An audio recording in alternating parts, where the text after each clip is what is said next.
Hey, hello everybody. Welcome to Faith Night Friday. I can't believe it's Friday already. Hi, my name is Emma, and this is what I do here. I just start reading and sharing the word with everybody if this is your first time here. Okay, so we're going to just jump in right now, and what I have been reading into, so I can show you what I've been reading from.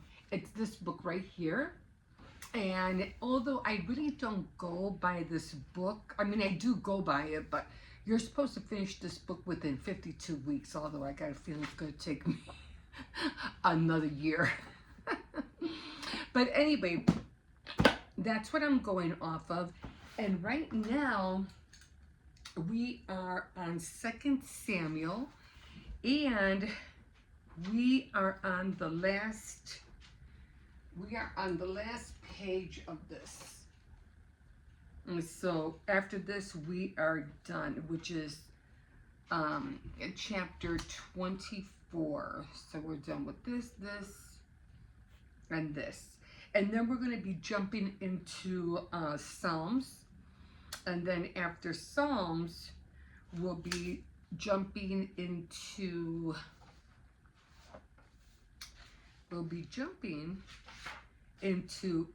First Kings. So, and then it's going to take me a while, to get me through First Kings. It's going to be quite a while. And then after Kings, we're going to jump into the New Testament, which would be Luke. So, finally finished with Samuel. Wow. So the thing, like I said, and I had mentioned before, the reason I wanted to got into this was because I always wanted to find out how King David became king. And now I know. Okay, so we're going to set this aside. And no, I don't, I'm not reading the New Testament only because I've been there so many times before, reading the Gospels. But we'll be getting into it back and forth with this book. The other thing that I think I didn't mention, and I've been wanting to, and it's that the reason I'm doing this is because of all the other things that I'm doing in my life. This is the first one that I should do, if anything. Like I said, I think I mentioned, you got two things in your life that you have to do. And that's follow the 10 Commandments and share the Word of God, or share the good news or the Gospels. Those are the only two that you should be doing. Everything else will follow as long as you stay in the Word. And I said, well, okay, so I'm into all these other things. Now, I could go door by door and evangelize, which I have done years back. But I figure I can hit a lot more people, or have a lot more people to get to know the Word on this platform. So I'll be able to reach more people than I would have if I were to have gone door to door. So so Faith Night Friday for me is my main priority. Okay? No, I don't debate about the scriptures. No, I don't recite scriptures. I don't say, oh, well, this is what it says, and Luke so, this is what it says. And every now and then, if I don't remember something, and I said, well, let me find it, and I'll tell it to you the next time, and I'll let you know, okay, this is where I remember reading it, and it was in so-and-so book, verse whatever. Okay, so we're just going to dive in.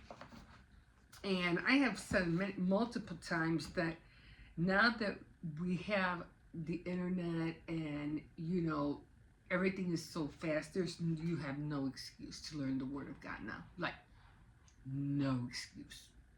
Everything's out there. Before, you had to, either go to a church or go to subgroup meetings or go to discipleship meetings.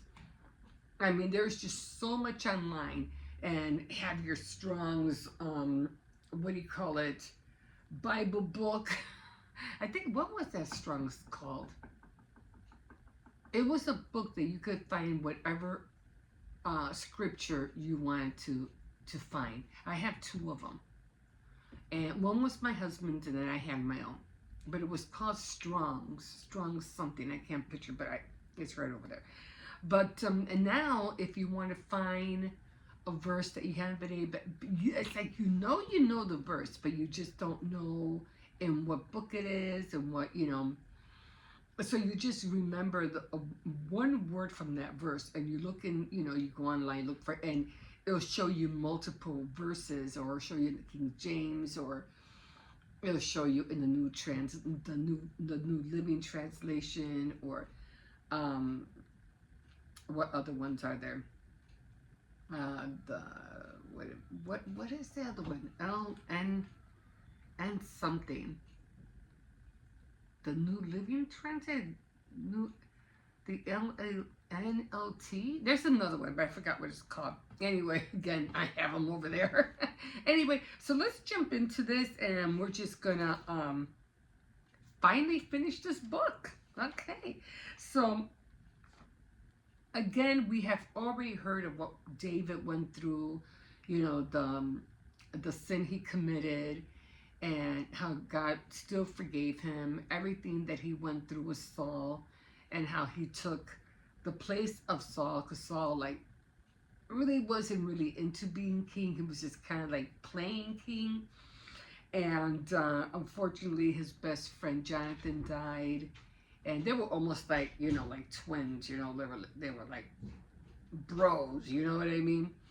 And that was sad that his friend died. But still going on. What do you want? What? No, you're not going nowhere. You're not going to the living room. You stay right here. So then, of course, he had his children, and his children were kind of like in the word, but they just seemed to fall out of line from it.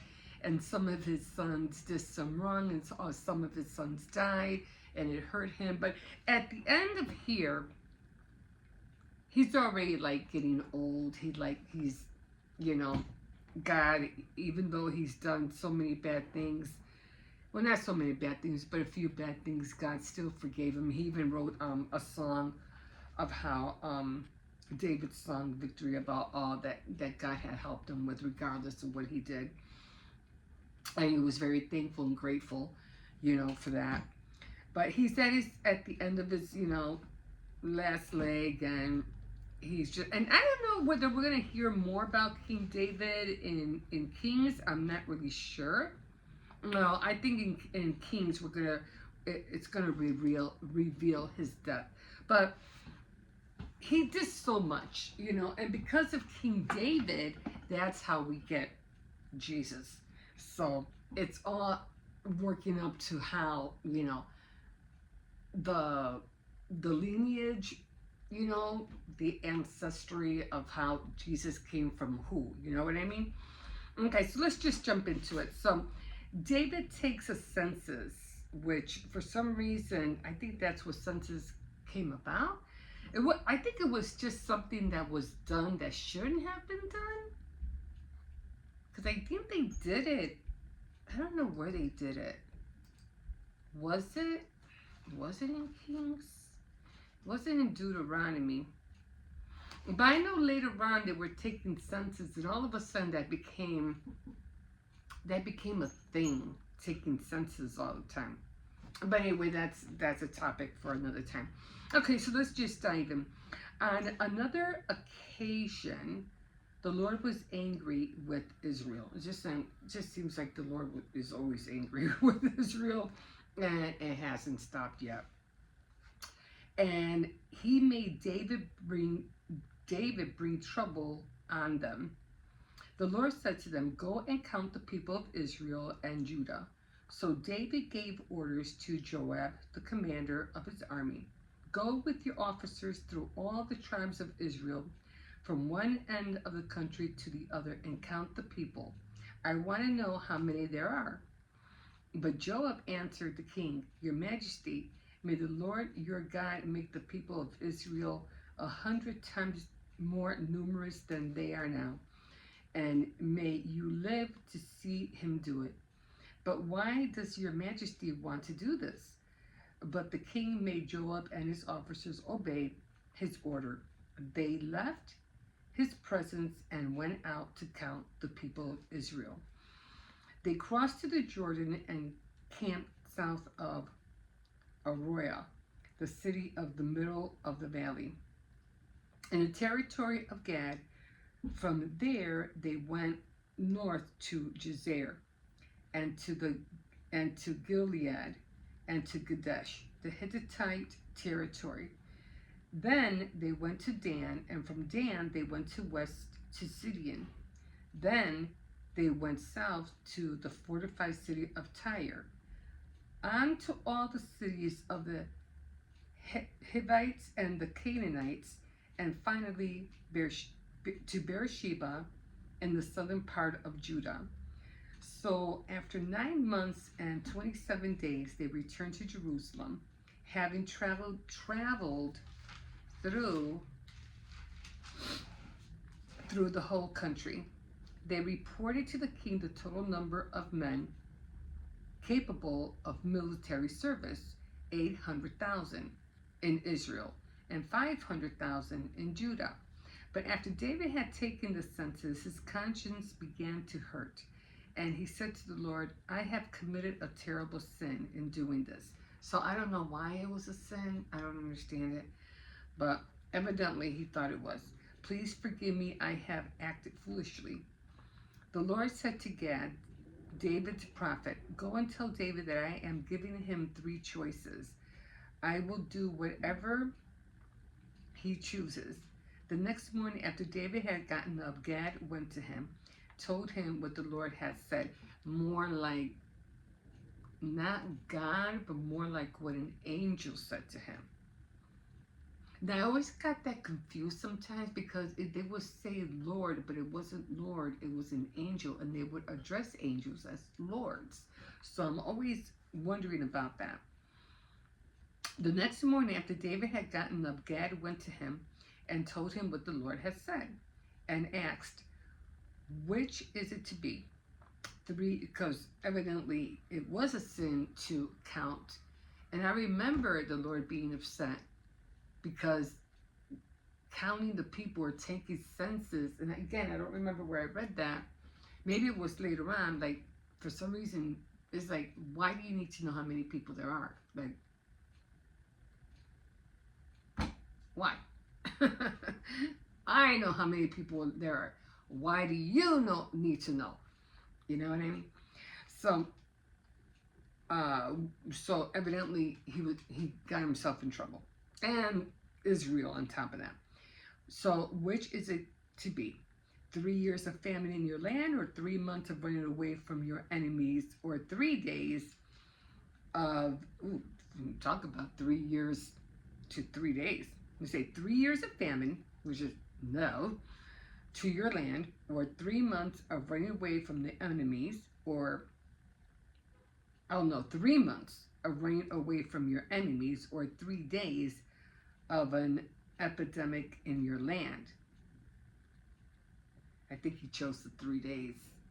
I think I would have been, the 3 months, because it would have gone by fast. And yeah, anyway, now think it over and tell me what answer to take back to the Lord. David answered, I am in a desperate situation, but I don't want to I don't want to be punished by men. Let the Lord himself be the one to punish us, for he is merciful. Oh, I see. So the Lord sent an epidemic on Israel, so he took the 3 days, which lasted from that morning until the next time he had chosen, from the end of the country to the other 70,000 Israelites. From one end to the other country, now, let's do this again. So the Lord sent an epidemic on Israel, which lasted from that morning until the time that he had chosen. From one end of the country to the other 70,000 Israelites died. When the Lord's angel was about to destroy Jerusalem, the Lord changed his mind about punishing the people and said to the angel who was killing them to stop. Okay, so it was the angel that killed, which. So I'm trying to think, was it the angel that killed, or was it the epidemic that killed everybody? Okay. Okay, so the angel who was killing them. Stop, that's enough. The angel was by the threshing place of Orana and a Jebusite. David saw the angel who was killing the people and said to the Lord, I am the guilty one. I am the one who did wrong. What have these poor people done?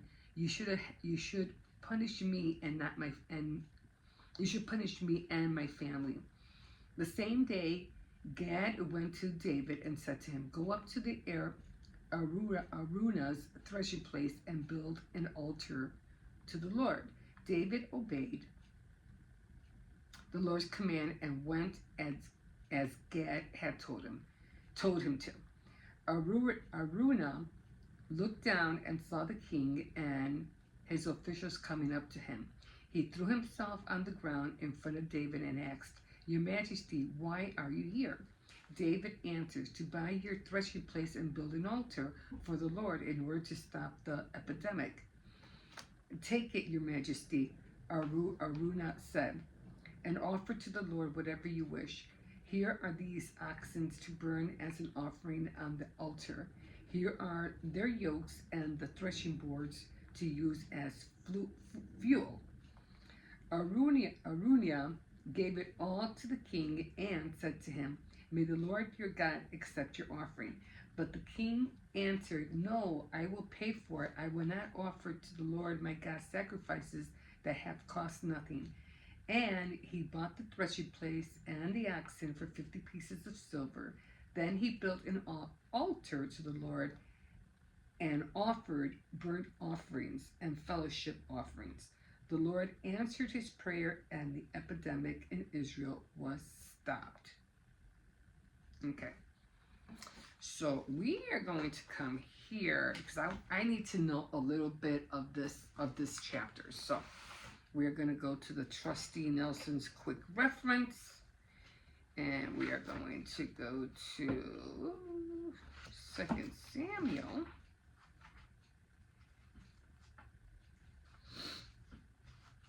And I think I forgot to put the paper back.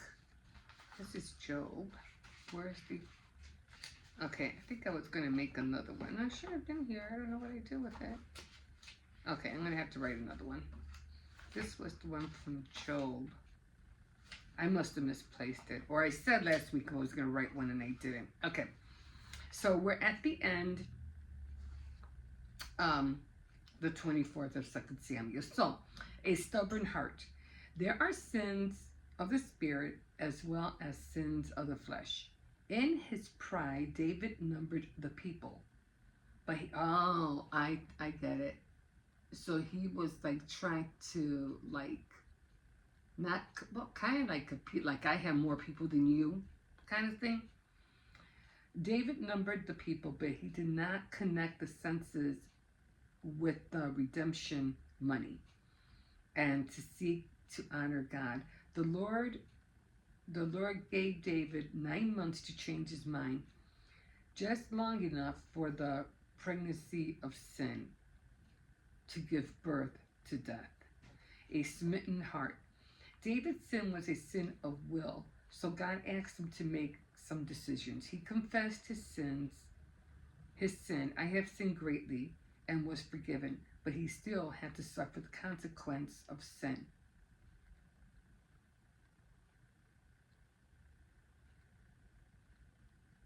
Okay, so I just want to go back up again about a stubborn heart. In his pride, David numbered the people, and he did not connect the census with the redemption money, and to seek to honor God. Okay, so kind of missed that. I don't see how, but it had to do with money as well. Okay. So, a smitten heart. David's sin was a sin of the will, so God asked him to make some decisions. He confessed his sin.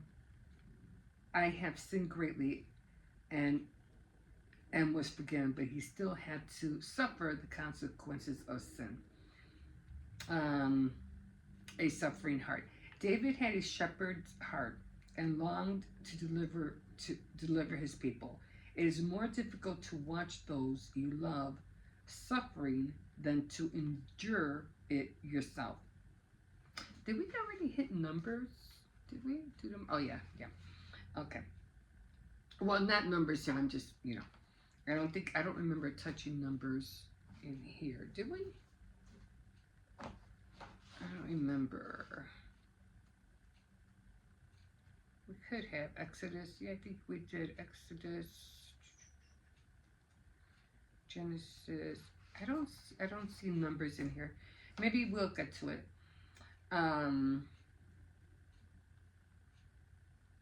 David had a shepherd's heart and longed to deliver his people, just like Moses, right? It is more difficult to watch those you love suffer than to endure it yourself. A sacrificing heart. David did not take the easy way out. His repentance was sincere. He paid the full price to prove it. Who pays for your sacrifices? Amazing grace. Solomon built a temple of the property that David purchased for his altar. Solomon was the son of Bathsheba. What amazing grace that God could take David's two great sins and build a temple out of them.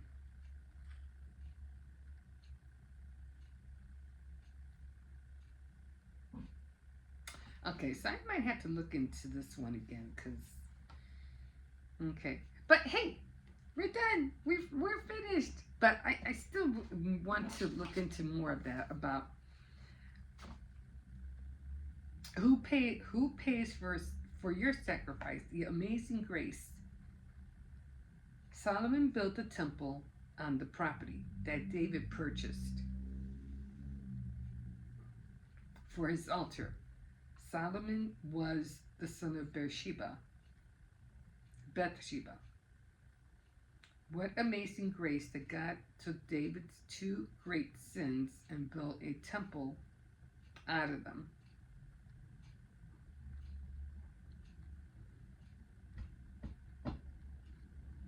Oh, the sin he did with Bathsheba. All right? And then this one, the census. Oh, okay. Okay. I think. And now he built an altar so his sins can be forgiven. Okay. All right. So that is that for that, guys. And so again, we're going to be pushing into Psalms, and then we're going to be pushing into the Kings. Now, really don't have much to say, except that I know we're living right now in a world that's like, not, I wouldn't say spiraling out of control. I was talking to my sister yesterday, and she did mention something that I caught kind of like, what? And we were talking about the mark of the beast and everything like that, and the chip, but I'm like, what's going to come first, the chip or the mark of the beast? So I'm thinking most likely the chip, and then the mark of the beast will come later. I don't think, at least I don't think so. I don't think they're one and the same. Because you're supposed to literally have a mark. The chip is supposed to be so that, like you have an ID, a credit card, things like that, to, buy groceries, to withdraw money, to pay for gas and everything, just like we do now. We use a credit card, but or to go online to buy things or whatever. I think that's what the chip is for, which my sister was saying, no, the chip is the mark of the beast. And I was saying, no, I don't think so. And she goes, and it's being implanted now. I go, where? And she was like, oh, I don't know, but they said that it's being planted. And I was like, well, as far as I know, not to, against whatever, she was being told or whatever she was listening to. But I was like, as far as I know, the only ones that have a chip right now are animals. So they have like a GPS on them, so you could track them to find out where they are. As far as a chip in humans, I don't think that exists right now. And she was saying that somebody heard somebody at a hospital coming in and talking to them about planting chips in people. Now, I don't know if she overheard this or she was told that somebody overheard it in a hospital. And the hospital didn't want anything to do with it. So whoever came was turned away. But with that being said, that means that they're already, if not, they already have worked on it and now they want to try it out. You know what I'm saying? Like, who's going to be the guinea pig? But the hospital said no. So as far as I know, it doesn't, it probably exists, but it's not in anybody, at least not in no human yet. And I was trying to let her know, because she was saying that some people are against it, like they'll never do it, they'll never accept the chip or whatever, or ever take the mark of the beast. I was like, well, I'll be gone by the time that happens. And I told my sister, so will you. You'll probably be gone before me. But I said that, we don't know when that's going to happen. It could happen in the 30th century. We don't know. But in any case, it's really an eye-opener, to kind of like say, okay, when is it going to happen and how can you escape it? Is there any escape? I don't know. But anyway, we'll move on from that. That's just something to, to keep an ear open or keep a watch on, on the news or whatever.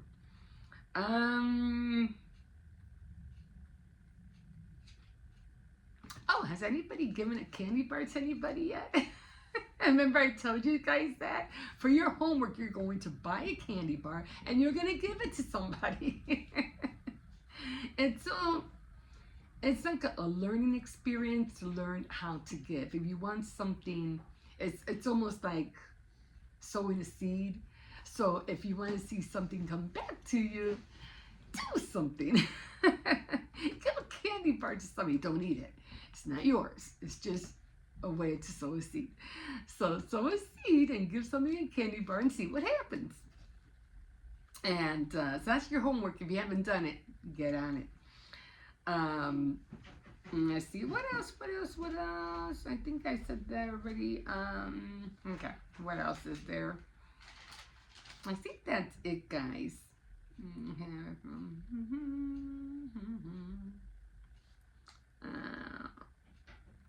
Oh yeah, I think I was talking about, I'm not sure if I did or not, but because I was talking about in the future, in the far future, that, I was talking about the woman in the basket.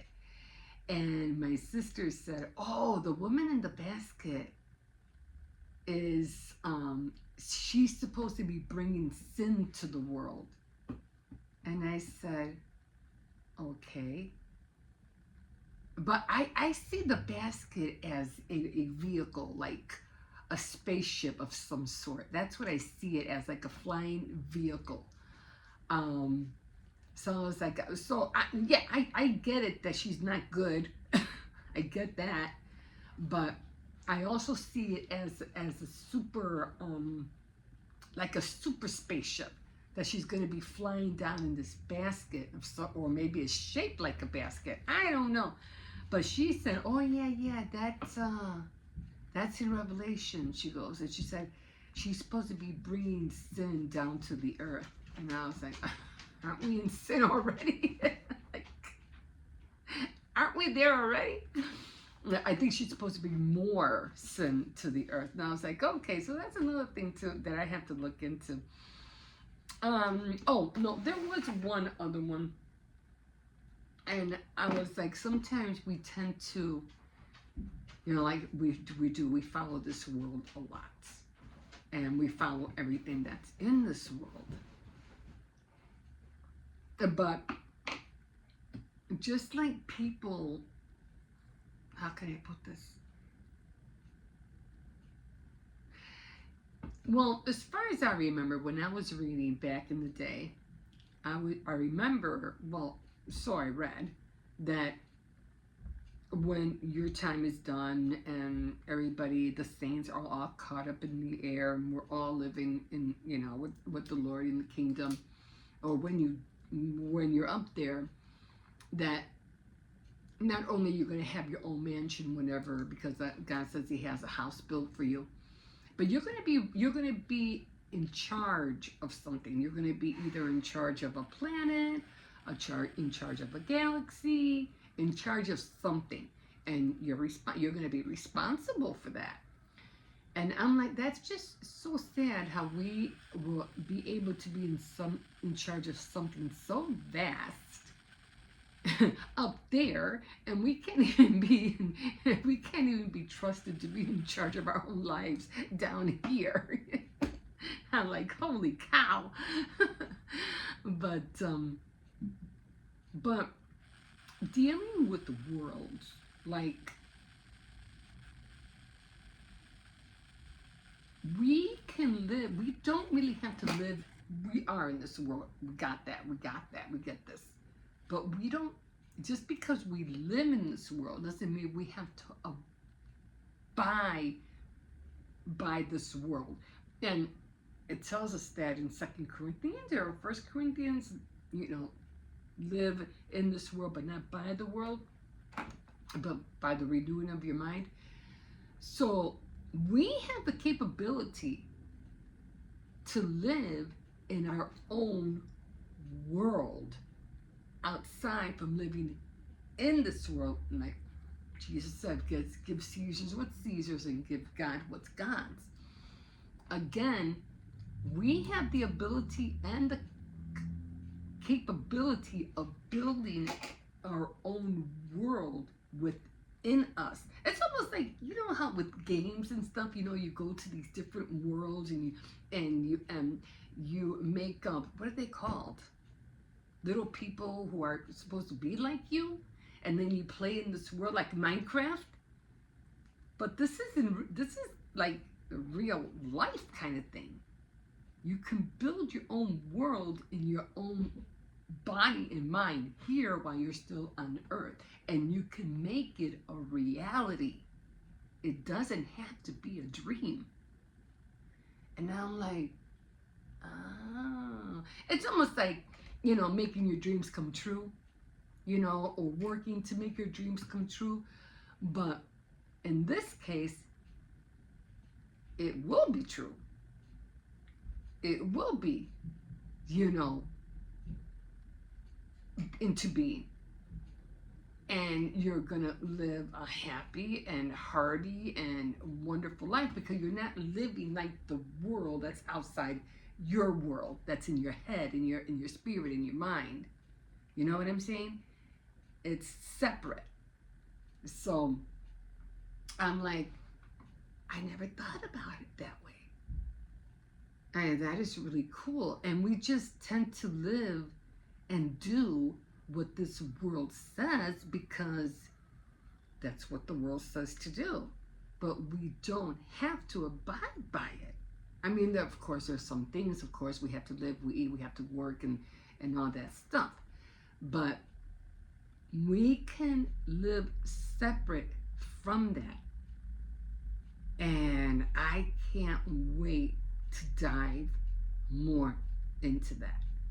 I want to see, like I always tell my Lord every time I speak with him, I don't only want to read the word, I want to see the word. So I'm going to have I'm going to have to spend a lot of time in the praying closet. But yeah. But anyway, guys, that's all I have for today. I thank you for joining me. And like always, you can always like, subscribe, and definitely comment. And yeah, so just think about it. Don't forget to buy that candy bar. It's not for you. It's not for you. It's more like one of the golden rules. Give and it will be given back unto you. It's kind of like that. But it's also like sowing a seed. You will see a return. It could be tenfold, it could be 70-fold, it could be 100-fold. You never know. The more you give, the more you give back. So buy that candy bar, give it to somebody, and let me know what happened. Tell me what good fortune came your way just by giving away that candy bar. I've seen lots of things. I have seen a lot of things come my way for doing very little, and I will see a lot in return. I'm still working on my seed book. I'm still looking for a constellation or whatever calendar. I haven't been able to find one yet, but because I want to update the cover. So I'm still waiting. I don't know, what do you call it? The stars and everything. I haven't been able to find one yet. But anyway, thank you again, and we will see you next time on Fake Night Friday. Bye, guys.